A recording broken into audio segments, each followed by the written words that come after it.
Welkom by Ontdek 201 Geestelike Groei. Jy is nou by die 9de tree van 21 tree. Wanneer ons hierdie kursus in persoon aanbied, is dit 'n 6 weke kursus wat elke week 2 ure studie het met huiswerk daarmee saam. So wat ons hier gaan probeer doen is om 'n verkorte weergawe te gee van omtrent 20 minute 'n hoofstuk.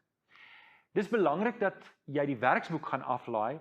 Die werksboek se naam Ontdek 201 Geestelike Groei is jou werksboek waarin jy die opdragte en die huiswerk gaan kry wat jy asseblief moet doen. So, hoe gaan ek die beste maak van hierdie studie? Eerstens, maak notas. Maak notas soos ons aangaan. Dalk nuwe gedagtes, nuwe goeters waar jy kan bid. Maak notas daarvan in jou boek of waar jy jou notas maak en gaan weer deur jou notas. Tweedens, ondersoek die skrif self. Ons gaan na baie verse kyk, maar jy moet self na die verse kyk en self kyk of jy tot dieselfde gevolgtrekking kom as wat ons kom.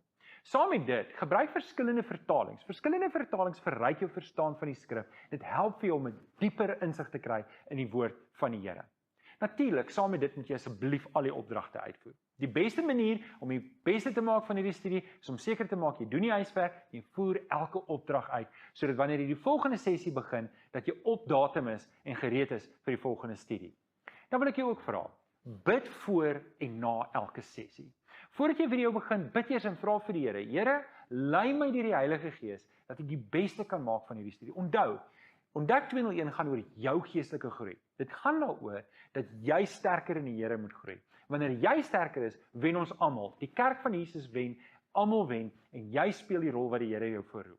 So, kom ons doen 'n kort opsomming net. Ons kyk gou na die 6 hoofstukke waarna ons gaan kyk. Elke hoofstuk het 'n kernwaarde wat saam met dit gaan. Hoofstuk 1 kyk ons na geestelike groei. Waar begin ek? Die kernwaarde wat daarmee saamgaan is toewyding, want niks is werklik die moeite werd tot ons nie dit met toewyding doen nie. Hoofstuk 2 kyk ons na geloofsekerheid, iets waarmee baie gelowiges sukkel. Ek kry dit baie gereeld dat mense na my toe kom en vra, hoe weet ek is werklik 'n kind van die Here? In hoofstuk 2 kyk ons daarna en die kernwaarde daar is groei. Hoofstuk 3 is stilte tyd. Nou, alhoewel ons in die vorige studie het ons baie in diepte gekyk na stilte tyd, gaan ons 'n paar goed herhaal en ons gaan weer kyk daarna. En dit gaan oor jou verhouding eerstens met die Vader en jou verhouding met jou medemens. In hoofstuk 4 kyk ons na geestelike oorlogvoering, wat geweldig belangrik is, en die kernwaarde daar is verantwoordelikheid, dat ek en jy sal verantwoordelikheid aanvaar vir ons eie geestelike groei, vir die geestelike groei van ons makkers, en saam met die gemeente van Christus, die duiwel die stryd sal aansê.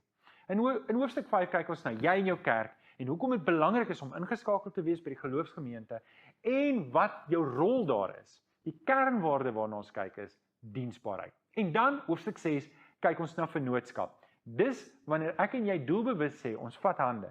En ons vir mekaar sê, luister, die kerk het foute. Hoekom het die kerk foute? Want ek en jy is deel daarvan. En daarom kan ek nie my skouers optrek en sê, ek wil nie deel wees van die liggaam van Christus nie. Die realiteit is, jy is deel van die liggaam van Christus. Die vraag is net, is jy 'n goeie deel of is jy 'n slegte deel daarvan? En die kernwaarde waarna ons daar kyk, is spanwerk. Miskien kan ek hierdie vers net deel voordat ons inspring in hoofstuk 1 begin. In Esdra 7 vers 10 sê Esdra, ons lees van Esdra, Esdra het hom gewy aan die wet van die Here. Hy wou dit in die praktyk toepas en Israel elke voorskrif en bepaling leer. Daar's 4 belangrike dinge wat ons uit Esdra se lewe uit kan haal. Eerstens, hy het homself toegewy om die woord van die Here te bestudeer en te leer. Dis die eerste ding. Die tweede ding wat hy gedoen is, hy het dit self uitgevoer. Hy het nie net verwag ander mense moet dit doen nie, en hy het nie net gelees en by die een oor in, by die ander oor uit nie. Hy het dit bestudeer met die doel om dit self uit te voer. Die derde ding wat ons sien in sy lewe is, hy het dit nie net vir homself gehou nie, hy het ander mense geleer. Nadat hy dit self bestudeer het, self uitgevoer het, het hy dit vir die volk van Israel geleer. En dan, die vierde ding is, hy het 'n leierskaprol gespeel. Nou nie almal is groot leiers en lei 'n volk nie, maar almal van ons los voetspore in die sand wat mense kan volg. Ek en jy het elke dag invloed op 30, 40, 50 mense. Die vraag is, waar kom hulle uit as hulle in ons voetspore volg? En die hele doel van Ontdek 201 is om voetspore te volg en voetspore te los in die sand wat mense by Jesus uitbring. Voordat ons inspring en hoofstuk 1 doen, wil ek jou herinner, gaan laai die boekie af. Kom ons bid saam. Vader, voordat ons nou hierdie studie begin, kom vra ek dat U ons harte sal voorberei en vir ons sal help.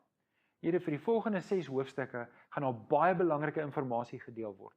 Ons gaan uitgedaag word en ons gaan gehelp word om te groei. Kom help vir ons dat ons hierdie pad saam sal stap en dat ons werklik dieper sal groei om meer te word soos ons Here Jesus Christus. Amen.